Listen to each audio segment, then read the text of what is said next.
18 जुलाई 1947 Britain के house of common में भारत की आज़ादी के लिए एक प्रस्ताव पारित किया गया।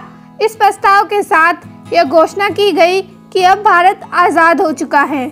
इस घोषणा के बाद एक तरफ तो पूरे देश में जश्न का माहौल था, तो दूसरी तरफ रजवाड़ों में हड़कंप मची हुई थी, क्योंकि भारत की आज़ादी के साथ यह घोषणा की गई कि अब भारत के दो हिस्से होंगे। पहला हिस्सा होगा हिंदुस्तान और दूसरा हिस्सा होगा पाकिस्तान। और भारत में मौजूद सभी रियासतों के राजाओं से यह कहा गया कि आप चाहें तो पाकिस्तान में मिल सकते हैं और आप चाहें तो हिंदुस्तान में मिल सकते हैं, और या फिर वे स्वतंत्र भी रह सकते हैं। अब रजवाड़ों के राजाओं के सामने सबसे बड़ी समस्या यह थी कि वे पाकिस्तान में जाएं या फिर अपना एक स्वतंत्र देश बनाएं, और हिंदुस्तान तो उनके लिए आखिरी विकल्प था ही। जब सभी राजा ये सोच ही रहे थे कि उन्हें किस देश में मिलना है, तब भोपाल के नवाब ये तय कर चुके थे कि वे तो हर हाल में पाकिस्तान में ही मिलेंगे।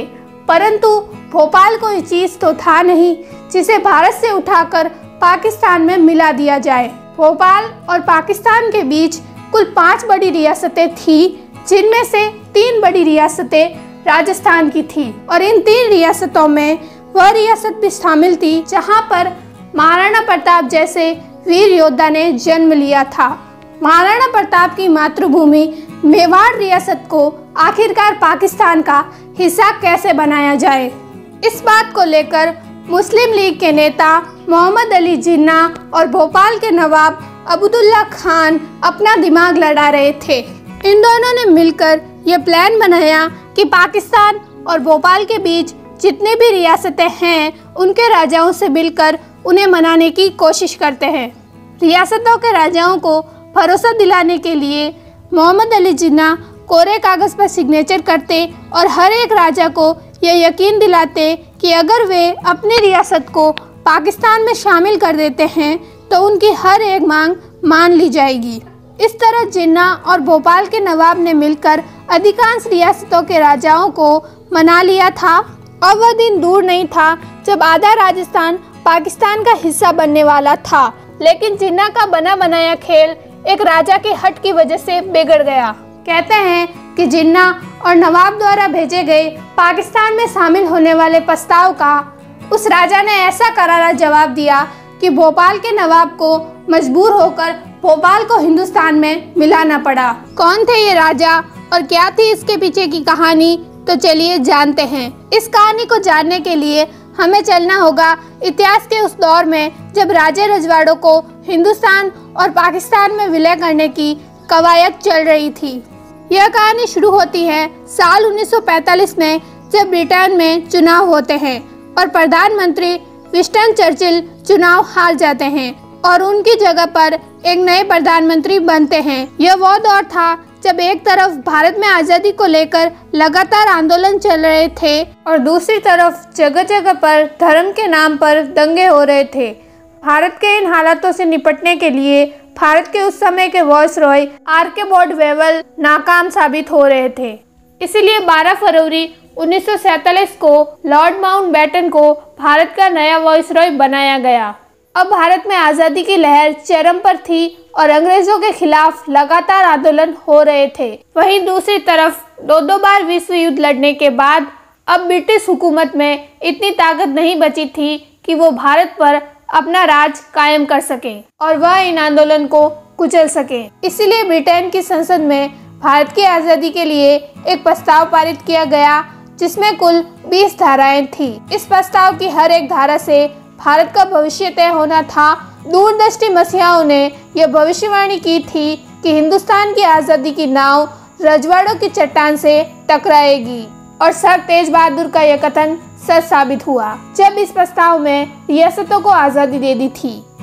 साल 1823 तक लगभग भारत की सभी रियासतें ईस्ट इंडिया कंपनी के अधीन हो चुकी थी, या फिर यूं कहें कि अंग्रेजों की गुलामी को स्वीकार कर चुकी थी। लेकिन ब्रिटेन की संसद में जो प्रस्ताव पारित किया गया, उसकी 8वीं धारा में यह साफ साफ लिखा था कि सभी रियासतों को यह आज़ादी होगी कि वह अपनी मर्जी से भारत या पाकिस्तान में जा सकते हैं या फिर अपना स्वतंत्र देश बना सकते हैं। यानी कि भारत की रियासतें एक बार फिर आज़ाद हो चुकी थी। लेकिन हैरानी की बात तो यह थी कि अधिकांश रजवाड़ों के राजा अपना अलग देश बनाना चाहते थे और भारत में विलय नहीं होना चाहते थे। इन कठिन परिस्थितियों में सरदार वल्लभ भाई पटेल को हिंदुस्तान बनाना था। सरदार वल्लभ भाई पटेल सभी रियासतों को भारत में मिलाने का जी तोड़ प्रयास कर रहे थे। इतिहास के पन्नों को पलटा जाए और उस दौर के राजस्थान को देखा जाए तो साल 1947 में राजस्थान में कुल 19 रियासतें और 3 ठिकाने थे। अगर इनमें से जैसलमेर, जोधपुर और मेवाड़ रियासत पाकिस्तान में जाने के लिए राजी हो जाती तो इंदौर और बड़ौदा के राजा को मनाकर भोपाल के नवाब भोपाल को पाकिस्तान में मिलाने का अपना सपना पूरा कर सकते थे। आज़ादी के समय भारत में 565 रजवाड़े थे। अब आप सोचिए, अगर सभी रजवाड़े अगर अपना स्वतंत्र देश बना लेते तो भारत 565 छोटे छोटे देशों में बढ़ जाता। इसलिए रियासतों के सामने स्वतंत्र होने के लिए एक शर्त रखी गई और कहा गया कि सिर्फ वे ही रियासतें स्वतंत्र हो सकती हैं जिनकी आबादी 10 लाख से ज़्यादा और सालाना आय 1 करोड़ से ज़्यादा हो। आसान भाषा में कहा जाए तो केवल बड़ी रियासतें ही अपना स्वतंत्र देश बना सकती थी। इन सब के चलते बहुत सारी छोटी छोटी रियासतें खुद ब खुद हिंदुस्तान और पाकिस्तान का हिस्सा बन गई। लेकिन जो रियासतें स्वतंत्र थी उनके राजा चाहते थे कि भारत उनकी हर एक मांग को स्वीकार करे। इन सभी राजाओं की लालसा का फायदा उठाया मोहम्मद अली जिन्ना ने। दरअसल मोहम्मद अली जिन्ना और भोपाल के नवाब हमीदुल्लाह खान पक्के दोस्त थे और हमीदुल्लाह खान उस दौर में नरेंद्र मंडल के अध्यक्ष थे। नरेंद्र मंडल उस दौर में भारतीय राजाओं का एक संगठन था जो राजाओं के अधिकारों को आगे रखता था। इसे चैम्बर ऑफ प्रिंसेस भी कहा जाता था। साल 1920 में जब इसका गठन किया गया तो इसके पहले अध्यक्ष बने महाराजा गंगा सिंह, लेकिन उनके देहांत के बाद अध्यक्ष बदलते गए और छठे अध्यक्ष बने हमीदुल्लाह खान। अध्यक्ष होने के नाते हमीदुल्लाह के सभी राजाओं के साथ बहुत ही अच्छे संबंध थे। हमीदुल्लाह की मदद से मोहम्मद अली जिन्ना राजा तक अपनी बात आसानी से पहुंचा सकते थे। वहीं दूसरी तरफ धौलपुर के राजा उदयभान सिंह भी अपनी रियासत को स्वतंत्र रखना चाहते थे। इसलिए वे जिन्ना और हमीदुल्लाह के साथ मिलकर इन तीनों ने जैसलमेर, जोधपुर और मेवाड़ के राजाओं को मनाने की कवायद शुरू कर दी। अब भारत में 5 जुलाई 1947 को रियासती विभाग बनाया गया, जिसके अध्यक्ष बने सरदार वल्लभ भाई पटेल और सचिव बनाया गया वीपी मेनन को। वीपी मेनन लॉर्ड माउंटबेटन के संवैधानिक सलाहकार थे और राज्य रजवाड़ों के बारे में काफ़ी अच्छे जानकार थे।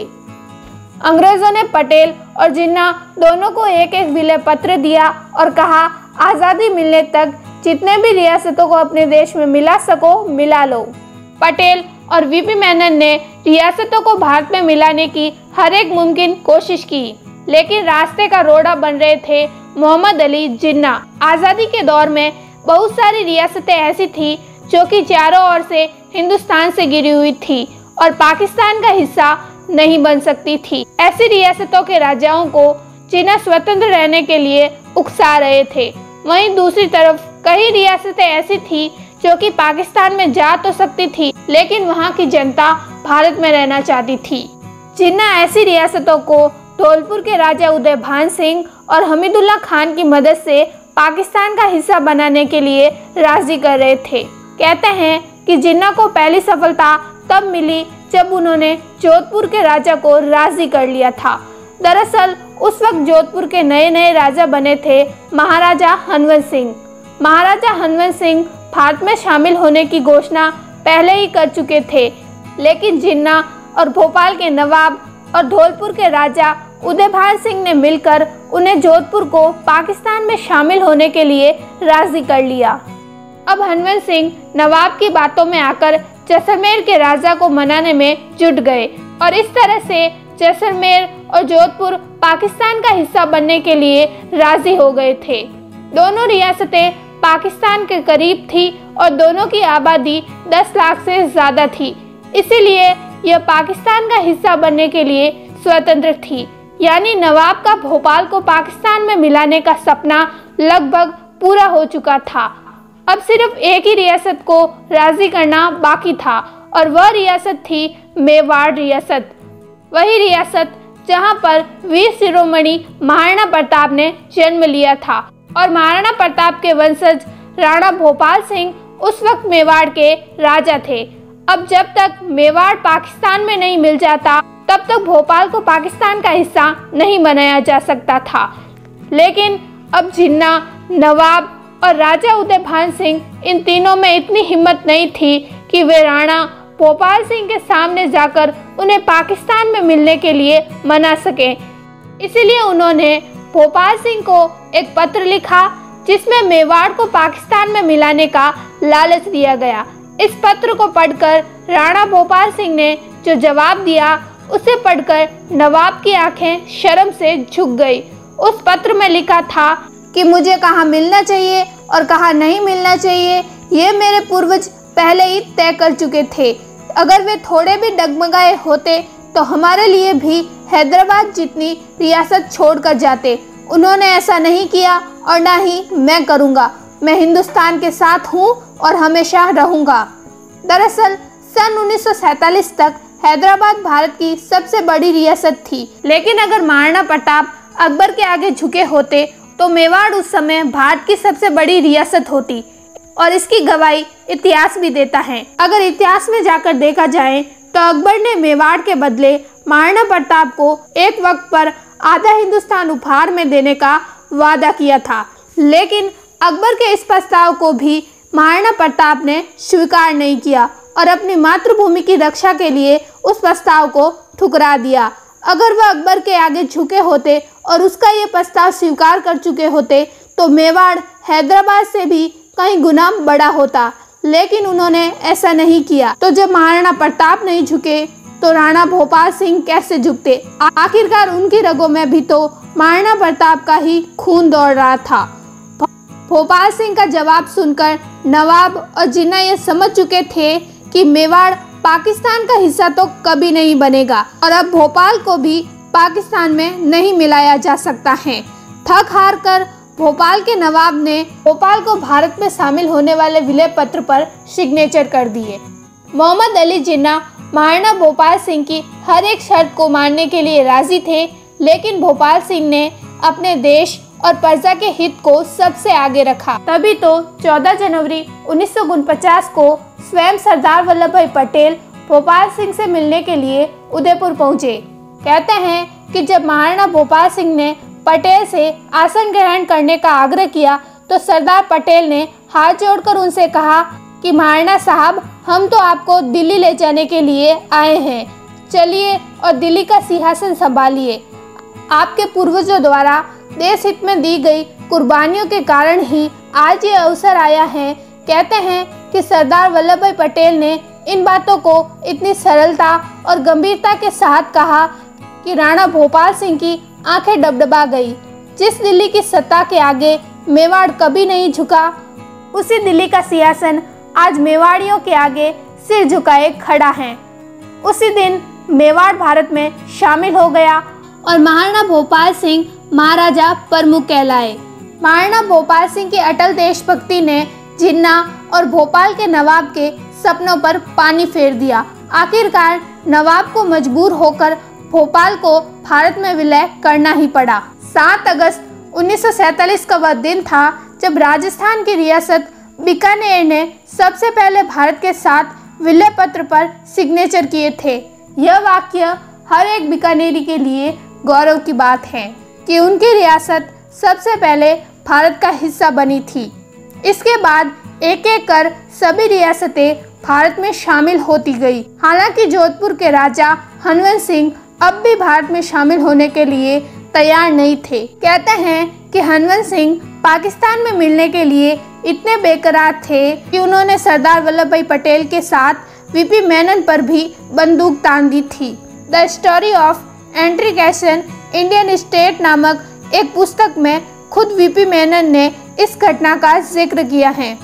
लेकिन 9 अगस्त 1947 को उन्होंने यानी हनवंत सिंह ने भी भारत में शामिल होने वाले विलय पत्र पर साइन कर दिए थे। उन्हें सरदार वल्लभ भाई पटेल ने कैसे मनाया इसकी भी एक दिलचस्प कहानी है जो मैं आपको अगले वीडियो में बताऊंगी। अब बात रही धौलपुर के राजा उदयभान सिंह की। भोपाल के नवाब समेत सभी राजाओं ने विलय पत्र पर सिग्नेचर कर दिए थे। तो सबसे आखिरी में यानी 14 अगस्त 1947 को आज़ादी मिलने से ठीक एक दिन पहले धौलपुर के राजा ने भी विलय पत्र पर सिग्नेचर कर दिए थे। इस तरह से राजस्थान की सभी रियासतें और ठिकाने भारत का हिस्सा बन चुके थे, जिन्होंने एक साथ मिलकर राजस्थान का निर्माण किया था। इस तरह से बना हमारा रंगीला राजस्थान। अपनी खूबसूरती और ऐतिहासिक धरोहर, संस्कृतियों और विरासतों को लिए दुनिया भर में मशहूर राजस्थान है। हालांकि आज जो हम राजस्थान भारत के नक्शे में देखते हैं, उससे बनने में कुल 8 साल से भी ज़्यादा का वक्त लगा था। लेकिन 30 मार्च 1949 को जोधपुर, जयपुर, जैसलमेर और बीकानेर जैसी बड़ी रियासतों को आपस में मिलाकर 72 राजस्थान संघ को बनाया गया था। यह वही दिन था जब भारत के मानचित्र में राजस्थान का जन्म हुआ था। इसीलिए हर साल 30 मार्च को राजस्थान दिवस मनाया जाता है। महाराणा भोपाल सिंह के देश प्रेम की वजह से जैसलमेर से लेकर भोपाल तक का हिस्सा पाकिस्तान में जाने से बच गया और बाकी सभी राजाओं को भारत का हिस्सा बनना पड़ा। और फिर साल 1947 में आज़ादी मिलने के बाद एक एक कर रियासतें आपस में मिलकर 8 साल बाद कड़ी मेहनत के बाद राजस्थान का निर्माण किया गया। हालांकि इसके बाद भी राजस्थान को बनने में काफ़ी समय लगा, जिसे हम आज भारत के नक्शे में देखते हैं। लेकिन इन 8 सालों में हजारों दिलचस्प कहानियाँ और किस्से इतिहास के पन्नों में दर्ज है। अगर आप भी ऐसी ही और किस्से कहानियाँ सुनना चाहते हैं तो कमेंट बॉक्स में ज़रूर बताएं। साथ ही यह ज़रूर बताएं कि आप हमें कहां से सुन रहे हैं और ये वीडियो आपको कैसा लगा। और हमारे चैनल को यहाँ से सब्सक्राइब ज़रूर कर लीजिएगा। अपना अमूल्य समय हमें देने के लिए बहुत